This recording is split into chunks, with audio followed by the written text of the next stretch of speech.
Senhor, nos colocamos aos pés do Senhor mais uma vez, para, como discípulos, como pupilos teus, Senhor, ouvirmos o nosso Mestre.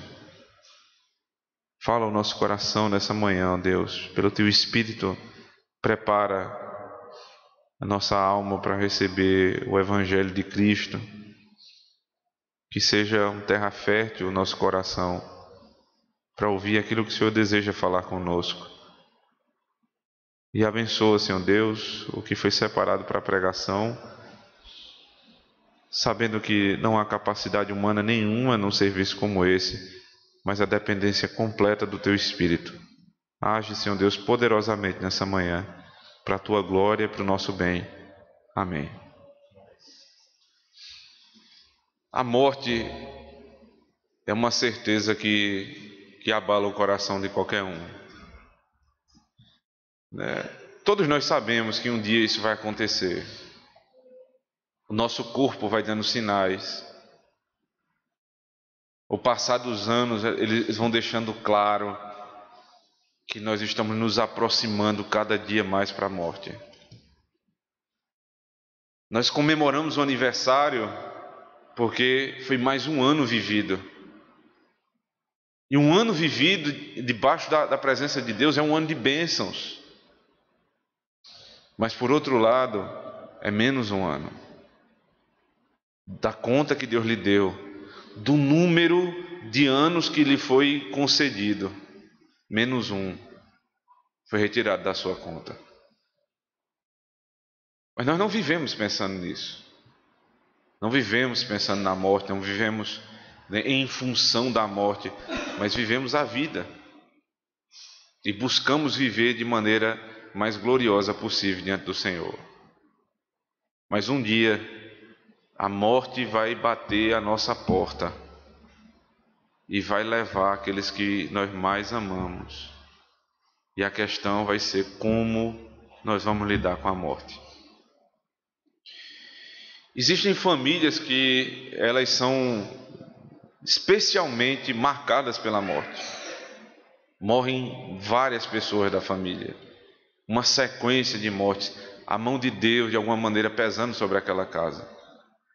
E parece que uma dessas famílias era a família de Moisés. Veja, um homem completamente dedicado ao Senhor, que vivia trabalhando na obra do Senhor, mas que a sua vida era interrompida muitas vezes pelo tema da morte.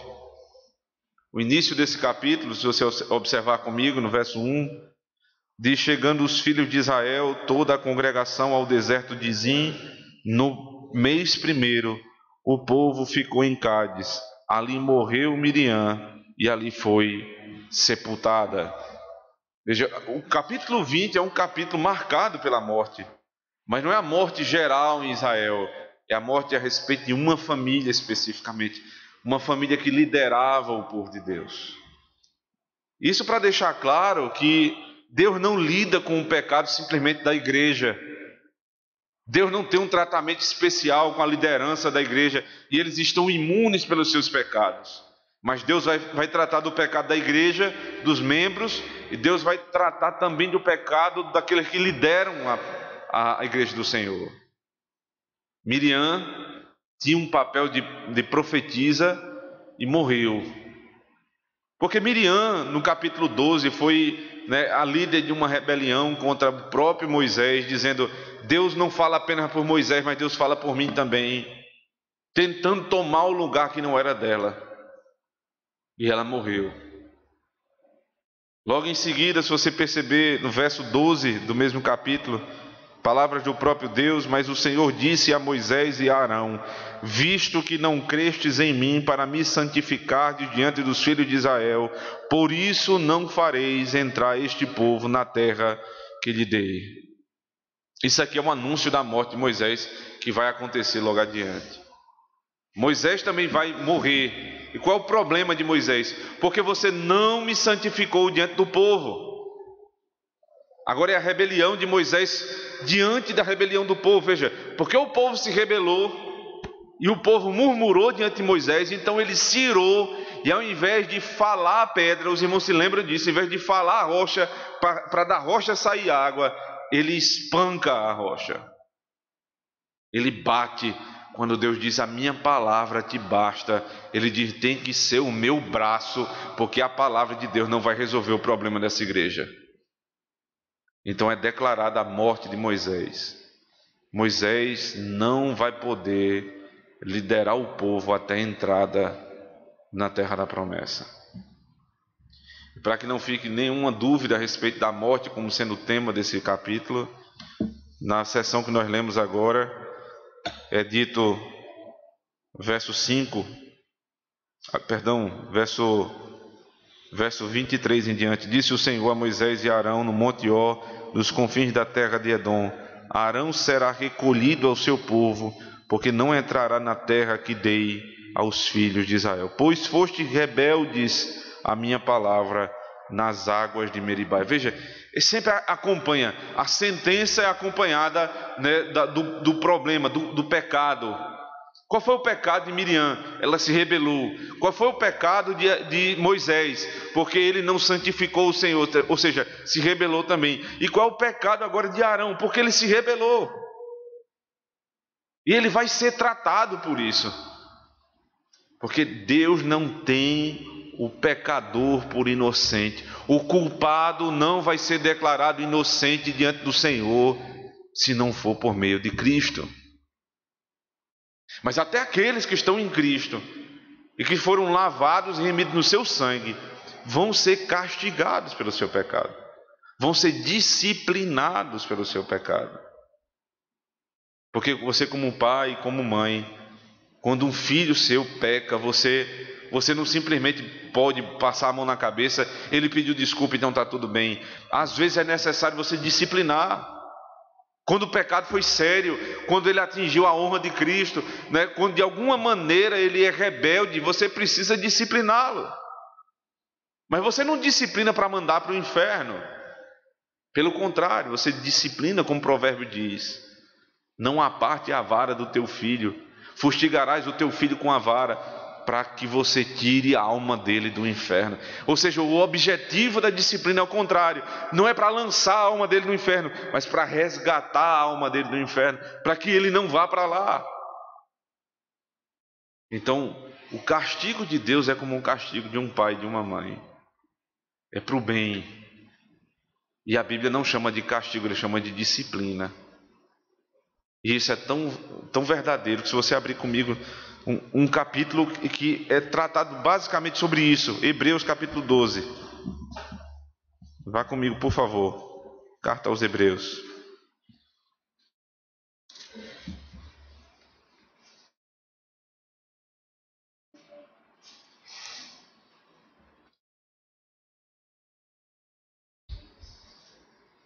A partir do verso 4. Ora, na vossa luta contra o pecado, ainda não tendes resistido até o sangue. Estais esquecidos da exortação que, como a filhos, discorre convosco. Filho meu, não menosprezes a correção que vem do Senhor, nem desmais quando por ele és reprovado. Porque o Senhor corrige a quem ama e açoita a todo filho a quem recebe. É para a disciplina que perseverais. Deus vos trata como filhos. Pois que filho há que o pai não corrige? Mas se estáis sem correção, de que todos se têm tornado participantes, logo sois bastardos e não filhos. Além disso, tínhamos os nossos pais, segundo a carne, que nos corrigiam e os respeitávamos, não havendo de estar em muito maior submissão ao Pai espiritual, e então viveremos? Pois eles nos corrigiam por pouco tempo, segundo melhor lhes parecia. Deus, porém, nos disciplina para aproveitamento, a fim de sermos participantes da sua santidade. Toda disciplina, com efeito, no momento não parece ser motivo de alegria, mas de tristeza. Ao depois, entretanto, produz fruto pacífico aos que têm sido por ela exercitados, fruto de justiça. Por isso restabelecei as mãos descaídas e os joelhos tropegos, e fazei caminhos retos para os pés, para que não se extravie o que é manco, antes seja curado. Que texto, irmãos. Que texto. Veja, ele está... Aqui é um texto sobre disciplina, mas quando ele vai abrir a palavra de Deus, né, a boca de Deus é: filho meu.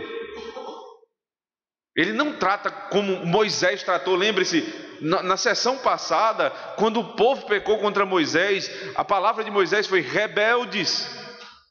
Vocês são rebeldes contra mim e contra o Senhor. Mas quando Deus vai falar, não é assim. Ele diz: filhos meus. Eu me lembro da expressão que João usa na primeira carta, tratando muito bem do pecado e falando do trabalho de Cristo, da justiça de Cristo. Ele diz: filhinhos, não vos escrevo para que pequem, mas se por acaso alguém pecar, vocês têm um advogado junto ao Pai, Jesus Cristo, o justo. Ele não diz rebeldes, ele não chega e humilha o povo, mas ele trata como um pai trata o filho.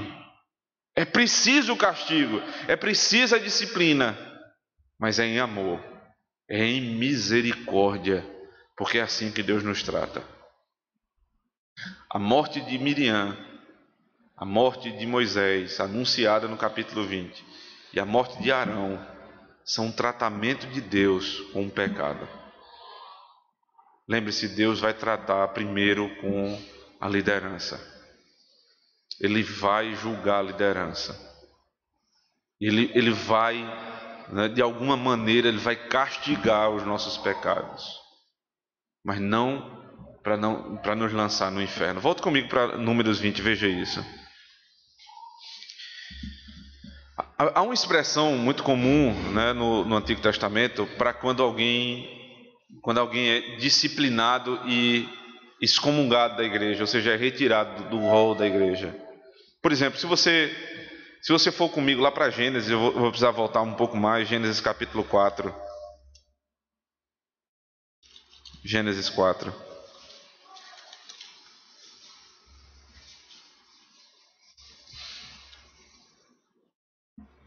Verso 15 e 16 diz assim: essa é a história de Caim, quando mata Abel. O Senhor, porém, lhe disse: assim qualquer que matar a Caim será vingado 7 vezes. E pôs o Senhor um sinal em Caim, para que não ferisse de morte quem quer que o encontrasse. E retirou-se Caim da presença do Senhor, e habitou na terra de Nod, ao oriente do Éden. Veja como é que é tratado aquele. Ele se retira da presença do Senhor. Ele é cortado da presença do Senhor. Ele mesmo não quer, isso tem que ficar claro, ele não quer andar com o Senhor. Ele foi exortado antes de matar o seu irmão, porque Deus disse: Caim, o mal está diante de ti, mas cumpre a ti refreá-lo. Mas ele vai e mata o seu irmão.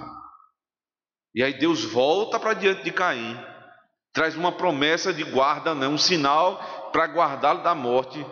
Mas Caim se aparta dele, ou seja, Caim é cortado da igreja. Qual é a prova que eu tenho disso? Não apenas a expressão que ele se retira da presença, ou seja, é uma espécie de autoexcomunhão, mas não só isso, é que a igreja recebe a autoexcomunhão, porque a partir daí você tem, final do capítulo 4, a partir do verso 17, descendentes de Caim. E quando você abre o capítulo 5, descendentes de Adão. Ora, mas Adão era pai de Caim. Logo, por lógica, Caim deveria estar na mesma genealogia de Adão. É a mesma família. Mas por que ele não está? Porque ficou claro aqui. Quando ele se aparta de Deus, é porque ele foi cortado da igreja. A igreja recebe a informação que aquele sujeito não deseja mais continuar andando com o povo de Deus. E aqui a bifurcação das famílias. A família de Caim, que se retira e aparta da presença do Senhor, e a família de Adão. Se você olhar bem, Adão pecou, Eva pecou, e Caim pecou também. Mas a diferença é que Adão e Eva foram lavados pelo sangue do Cordeiro. A diferença é que Adão e Eva creram na promessa que viria um Messias, no capítulo 3, verso 15, que iria esmagar a cabeça da serpente, e crendo na promessa, eles fizeram um sacrifício, receberam o sacrifício do próprio Senhor. e ensinaram seus filhos a sacrificar, ou seja, eles creram no Evangelho. Por isso é uma família. E qual é a outra família? Aquele que até ouviu o Evangelho, mas ele despreza o Evangelho, ele é cortado da igreja. Daí em diante, toda vez que você vê alguém, né, que peca contra o Senhor, a expressão é: ele é cortado da igreja. Vá comigo para Gênesis 17, por favor.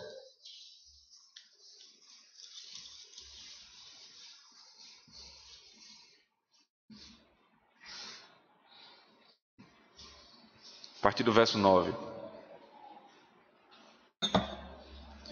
Disse mais Deus a Abraão: guardarás a minha aliança, tu e a tua descendência, no decurso das suas gerações. Esta é a minha aliança, que guardareis entre mim e vós e a tua descendência. Todo macho entre vós será circuncidado. Circuncidareis a carne do vosso prepúcio, será isso por sinal de aliança entre mim e vós. O que tem 8 dias será circuncidado entre vós, todo macho nas vossas gerações, todo escravo nascido em casa, como comprado a qualquer estrangeiro que não for da sua estirpe. Com efeito será circuncidado o nascido na tua casa e o comprado por teu dinheiro. A minha aliança estará na vossa carne e será aliança perpétua. Veja, a expressão no hebraico para você fazer aliança, né? A expressão karat berit é cortar a aliança. Isso é o modo exato como a aliança era feita, porque era cortando a carne do prepúcio. Então o hebraico tem muito disso. O que acontece na vida real vai para a língua. Como é que era feita a aliança? Cortando a carne do prepúcio. Como é que vai se chamar o fazer aliança? Cortar a aliança. Mas quando você cortava a carne do prepúcio, você entrava em aliança com Deus, ou seja, você era incluído na família de Deus. Semelhantemente, aqueles que creem no Senhor, na nova aliança, precisam buscar o batismo para que possa ser incluído no povo de Deus. Aqueles que não têm ainda o batismo, a profissão de fé, ainda que creiam, precisam buscar o batismo, para que seja declarado com todas as letras e em alto e bom som: eu creio no Senhor Jesus Cristo, eu me comprometo com a igreja. Mas e o contrário quando acontece? Quando alguém não quer. Verso 14. O incircunciso, né, que na antiga aliança era o paralelo para o batizado. O que não foi batizado, ou o que não foi circuncidado, que não for circuncidado na carne do prepúcio, essa vida será eliminada do seu povo, quebrou a minha aliança. Veja, a palavra que foi traduzida aqui por eliminada é a palavra cortada. Essa vida será cortada do meu povo. Porque a expressão é incluído. Quando foi cortada a carne do prepúcio, então ele é incluído na família de Deus. Mas quando ele se nega a receber o sinal e ser da aliança, então não é a carne que é cortada, é ele que é cortado. Porque a carne do prepúcio é só uma pequena carne que vai fazer o sangue derramar, para que se lembremos sempre isso na antiga aliança, que o sangue derramado, não do prepúcio de qualquer menino, mas de um menino, o Emanuel que viria, quando esse homem derramasse o seu sangue, toda aquela raça seria salva. Então o que é não querer a circuncisão? É não querer o sangue de Cristo derramado sobre a família. E aqueles que rejeitam Cristo, eles estão imediatamente cortados da aliança e consequentemente cortados do povo de Deus. Então o que é fazer aliança? Cortar uma aliança e entrar para a família de Deus, porque o sangue foi derramado. O que é desprezar a circuncisão e o batismo? É ser cortado do povo de Deus. Ser cortado do povo de Deus. Agora volta comigo lá para Números 20. Essa é uma expressão que é utilizada para aqueles que negam Cristo. Eles são cortados quando o pecado vai ser julgado. Mas observe que a maneira que Arão vai ser tratado aqui não é dessa forma. Veja, por 2 vezes é citada a expressão. Verso 24. Arão será recolhido ao seu povo, porque não entrará na terra que dei aos filhos de Israel. Verso 26. Depois despe Arão as suas vestes e a veste com elas a Eleazar, seu filho, porque Arão será recolhido ao seu povo e aí morrerá. Ele não vai ser cortado do seu povo, ele vai ser recolhido ao seu povo. Qual é a diferença de Caim para Arão? Qual é a diferença do incircunciso para Arão? Arão não rejeitou o sangue de Cristo. Ele pecou. Ele fez um bezerro de ouro. Ele se rebelou. Mas ele se arrependeu. Qual a diferença para aquele que vai ser cortado? Ele peca, mas não se arrepende. Que expressão maravilhosa, né? Você vai ser recolhido ao seu povo. Não é só eufemismo para falar de morte, não é uma suavização do termo, não é como a gente usa, fulano faleceu, fulano descansou. Não é isso simplesmente. É o mais profundo da expressão.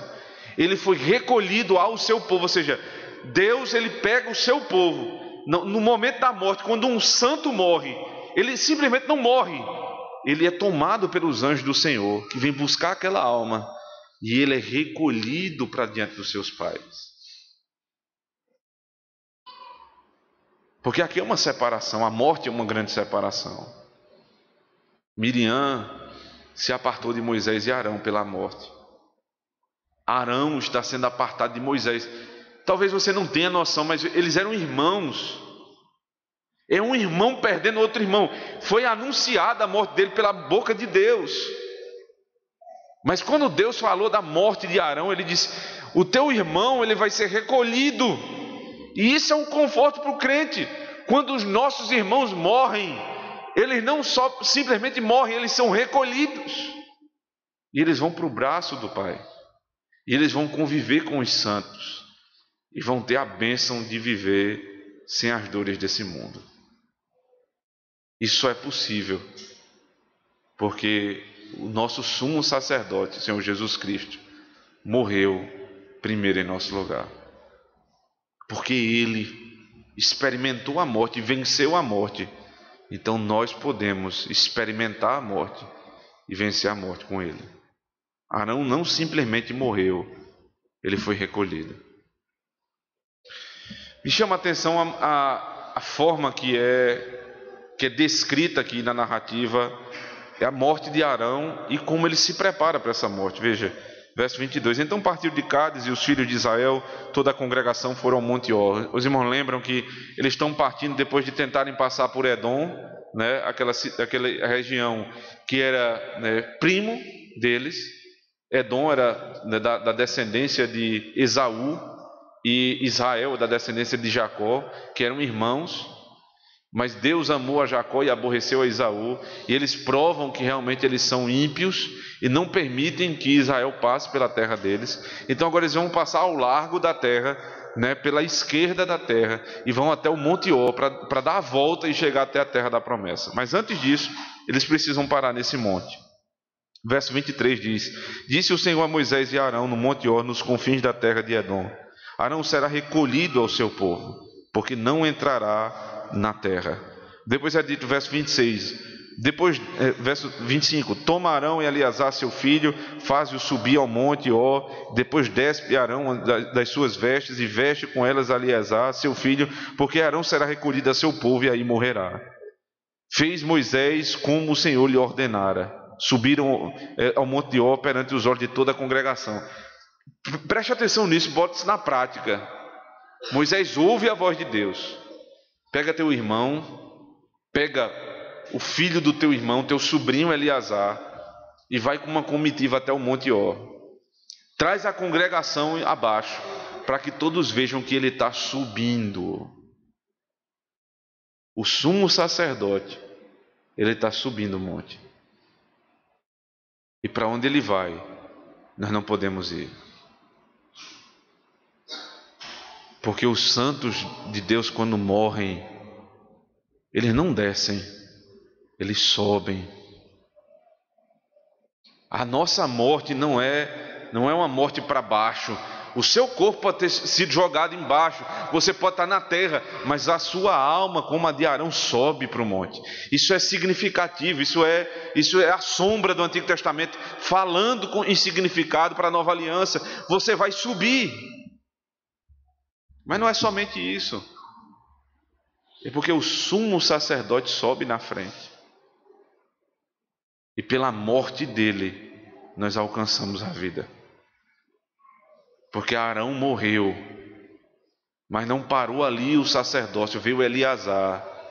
Nós temos a certeza que Cristo, o sumo sacerdote, iria morrer e ressuscitar. E essa é a esperança do povo de Deus. A congregação ficou embaixo, mas não se desesperou, porque ainda permaneceria o sacerdócio. O sumo sacerdote subiu, mas ele mandou outro. Cristo disse: eu vou, mas eu vou enviar o meu Espírito, e ele ficará convosco até a consumação dos séculos. Ainda me chama a atenção nesse recolhimento, dele, que ele é recolhido para ficar com o seu povo. Veja no verso 25 e 26, toma Arão e Eleazar seu filho, faz-o subir ao monte Ó, depois despe Arão das suas vestes e veste elas a Eleazar, seu filho. Por quê? Porque Arão será recolhido ao seu povo e aí morrerá. Fez Moisés como o Senhor lhe ordenara, subiram ao monte Ó perante os olhos de toda a congregação. Moisés, pois, despiu Arão de suas vestes e vestiu com elas Eleazar, seu filho. Morreu Arão ali, sobre o cume do monte, e dali desceram Moisés e Eleazar. Veja que aqui está sendo passado o sacerdócio de Arão para Eleazar. Em primeiro lugar, precisa ficar claro um ponto. O sacerdócio de Arão não era eterno. Pelo sacerdócio de Arão, o povo foi perdoado do seu pecado, porque quando Arão cumpria cabalmente a vontade de Deus, ele era como Cristo, que entrava no santíssimo lugar e oferecia a oferta de sangue pelo povo. Então, enquanto Arão viveu, ele cumpriu a promessa e a ordem do Senhor.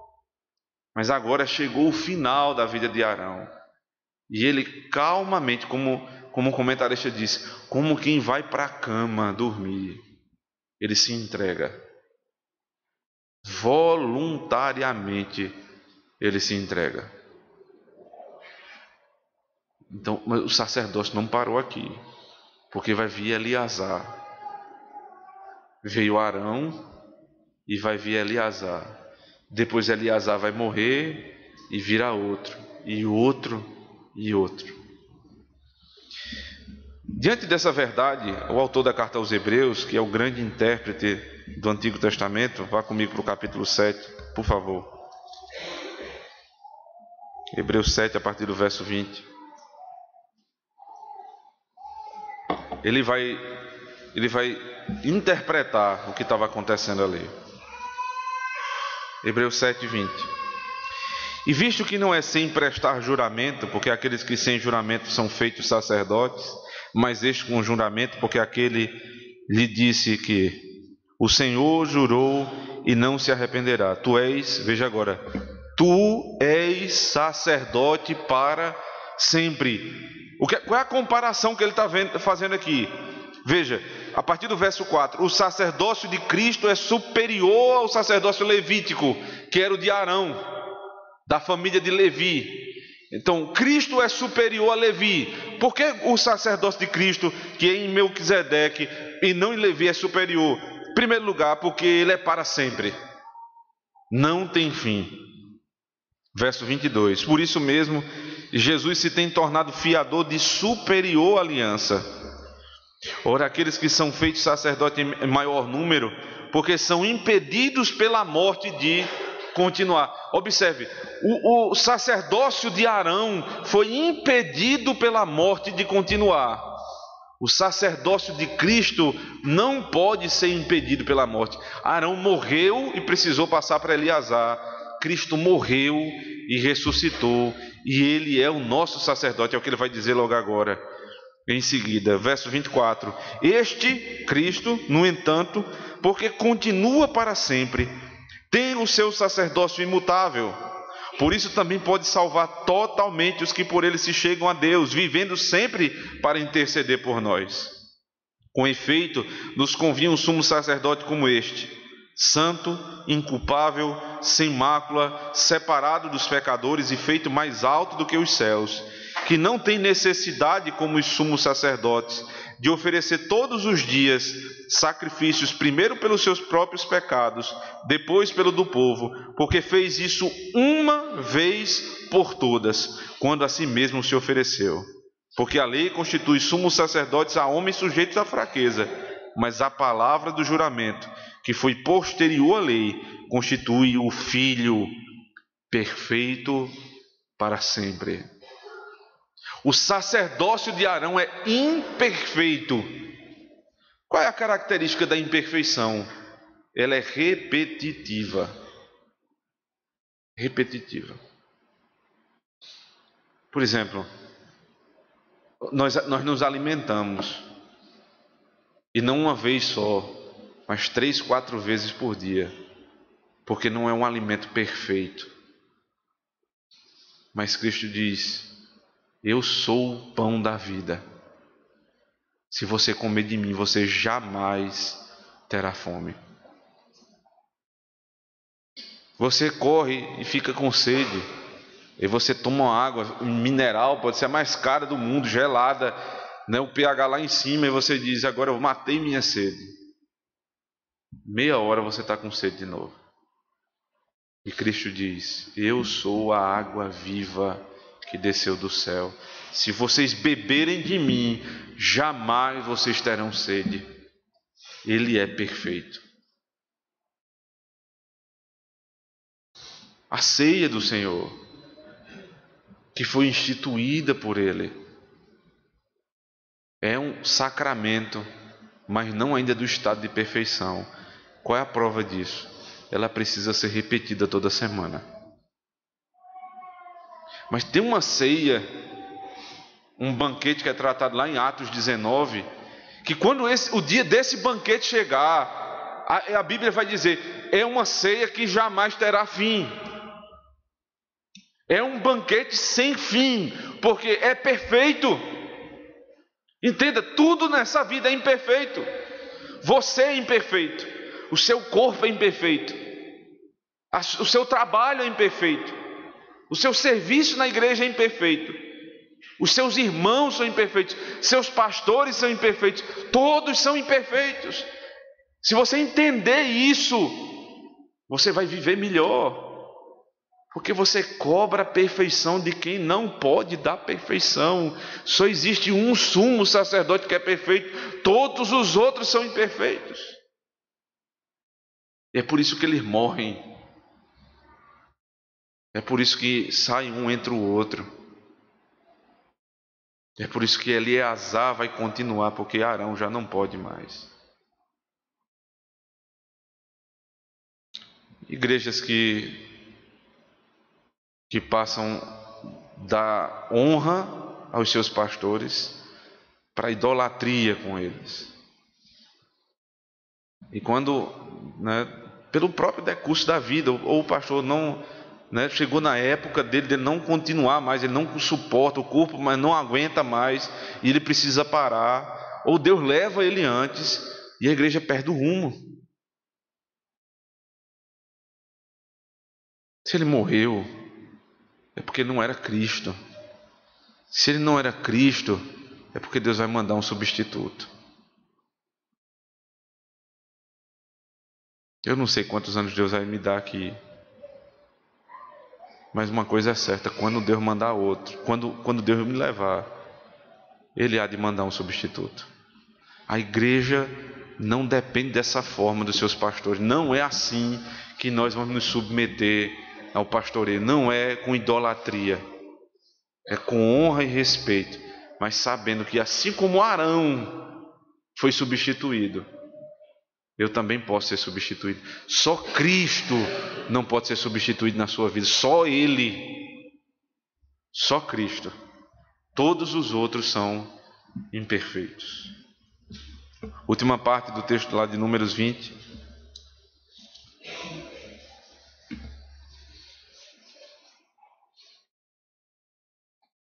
Verso 28. Moisés, pois, despiu a Arão de suas vestes e vestiu elas a Eleazar, seu filho. Ele é despido e ele é revestido. Que coisa! Por que Arão não podia morrer com as vestes sacerdotais? Porque a morte corrompe o homem. Os irmãos já viram que não pode tocar no morto, não pode chegar perto do morto, não pode tocar naquele que não tem vida, porque a morte é o salário do pecado.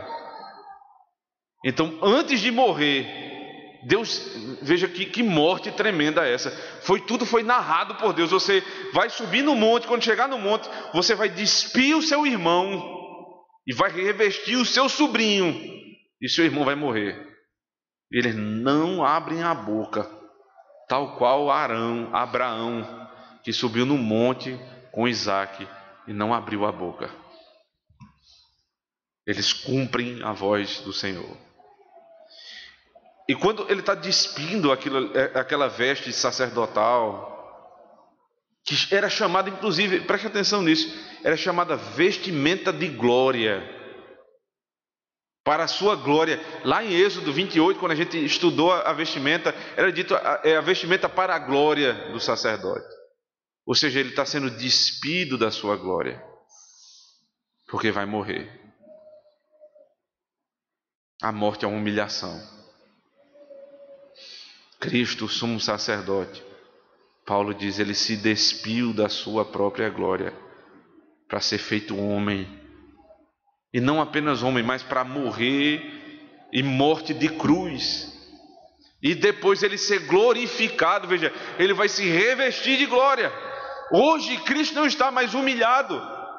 O crucifixo que é colocado nas paredes das igrejas, e muitas vezes de repartições públicas, não falam sobre o nosso Salvador, não. Ele não está mais na cruz, não está mais maltrapilho, mas revestido de glória, sentado à destra do Pai. Esse é o nosso Senhor, esse é o nosso Deus.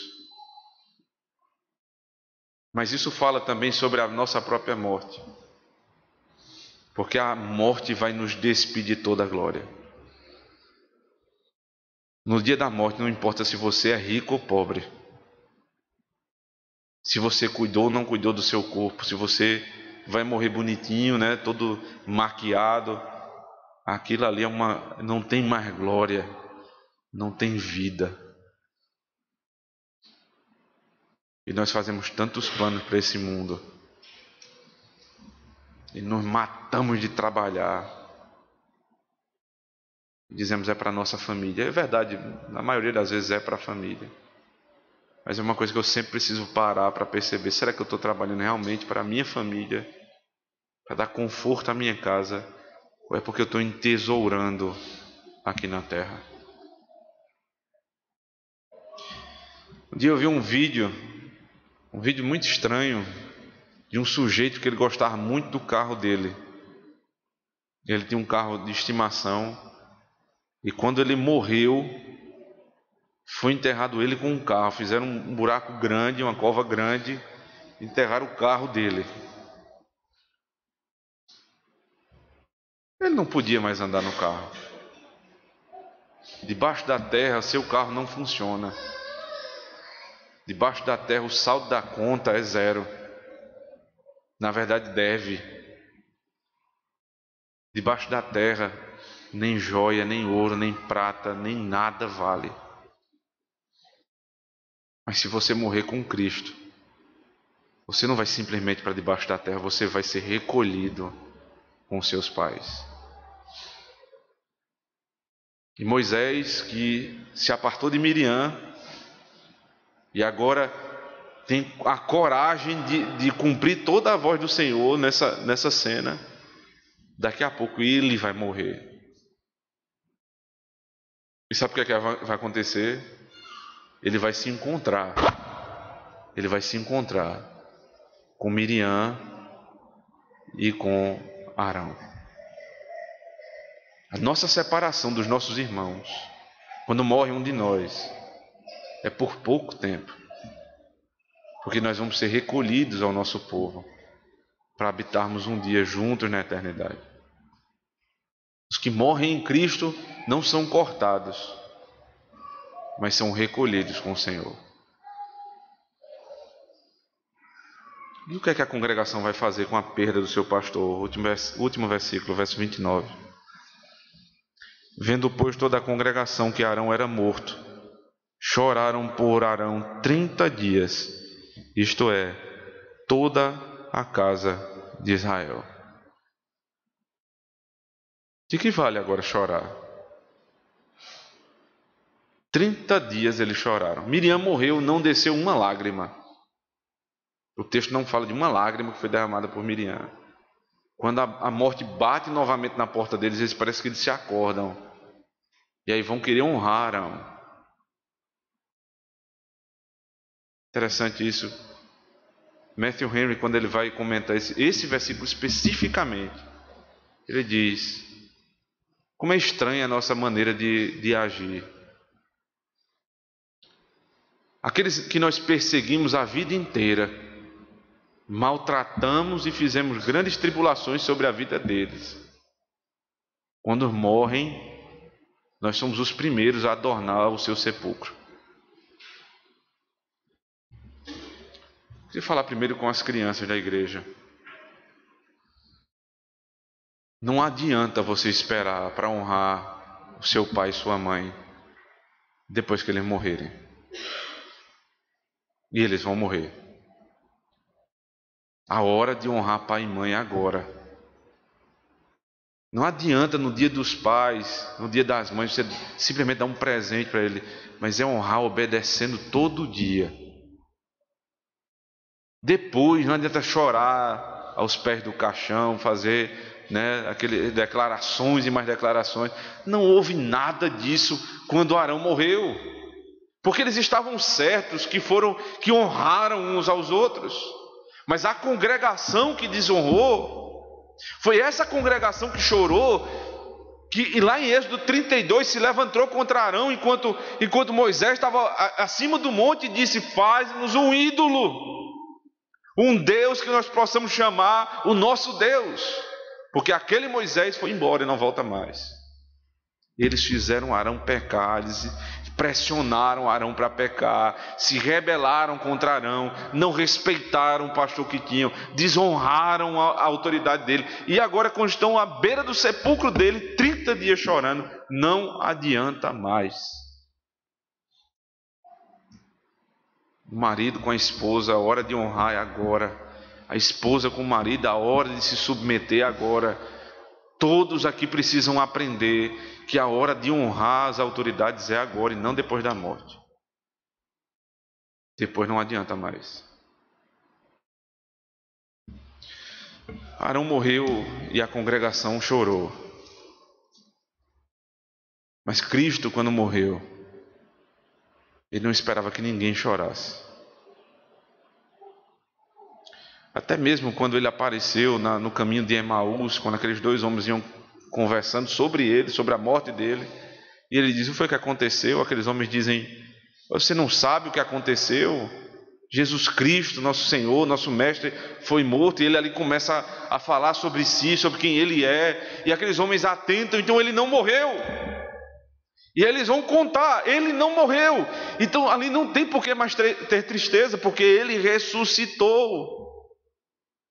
Ao terceiro dia ele ressuscitou e ele aparece aos discípulos: irmãos, nosso pastor não morreu. Então, se ele não morreu, é porque nós temos acesso ao Senhor e nós podemos orar, porque ele intercede por nós dia e noite. E não somente isso, se ele morreu e ressuscitou, nós também morreremos e ressuscitaremos. Aqui é uma palavra de consolo para quem perdeu alguém da família. Um dia, como Moisés se encontrou com Arão e Miriam, e foi grande festa no céu, você vai se encontrar com aquele que você perdeu e vai ser uma grande festa no céu. Moisés, lá na frente, Mateus 17, no dia da transfiguração, ele se apresenta com Elias e Cristo vivos diante dos apóstolos, porque nem a morte nos separa do amor de Deus, que está em Cristo Jesus, o Senhor e autor da vida. Amém. Fiquemos de pé, irmãos, vamos orar ao nosso Deus. Quero convidar nosso presbítero André, ele ore pedindo a Deus que nos dê a graça de enfrentarmos a vida e a morte em Cristo.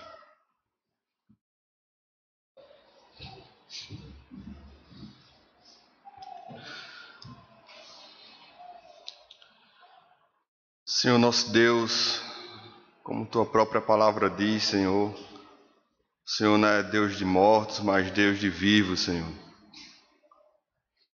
Animados mais uma vez essa manhã em saber que nem a morte, Senhor, pode vencer o Teu povo, porque Cristo, o nosso Senhor e Salvador, a venceu. Nós podemos viver diferente do que o mundo vive, Senhor. O mundo vive o tempo todo com medo da morte. O mundo vive uma vida pensando na morte. E o recado que se dá, Senhor, é que tem que aproveitar essa vida do formato do mundo, porque não levamos mais nada desse mundo para a morte. E aqueles que são materialistas, Senhor, acreditam que lá eles vão acabar, vão virar pó, e não vai ter mais sofrimento, e não vai ter nenhuma vida após a morte, Senhor. Que vida mais triste, Senhor, que perspectiva mais triste o homem poderia ter em saber que ao passar dessa terra nada mais o espera, Senhor. Mais triste ainda será para aqueles que, vivendo dessa forma, vão viver eternamente longe de Ti, Senhor, no inferno. Por isso, Senhor, com a mensagem como essa de hoje, mostrando mais uma vez que nós temos um sumo sacerdote eterno, que nós temos um Senhor que venceu a morte, que ressuscitou, e que por causa, Senhor, do Teu Filho Jesus Cristo, nós podemos estar aqui hoje com a esperança que um dia, Senhor, nenhuma aflição mais teremos nessa terra, que um dia, Senhor, não haverá mais morte, Senhor, e que um dia o mais glorioso que podemos esperar, Senhor, da eternidade, é que estaremos plenamente em comunhão contigo, Senhor. Não pecaremos mais, Senhor. Não receberemos mais a disciplina proveniente dos nossos pecados, porque estaremos vivendo eternamente para a Tua glória, Senhor. Dá essa perspectiva para nós, Senhor. Faz também para que nós possamos refletir, Senhor, enquanto estamos aqui, nos nossos pecados diários, e lembrando, Senhor, que o preço deles foi a morte do Teu Filho, mas também nos alegrando quando nós nos arrependemos e confessamos diante de Ti que o Senhor é o nosso advogado e que nele, Senhor, teremos uma eternidade para viver para a Tua glória e sem mais mácula nenhuma. Nós te oramos, Senhor, gratos, em nome de Jesus. Amém.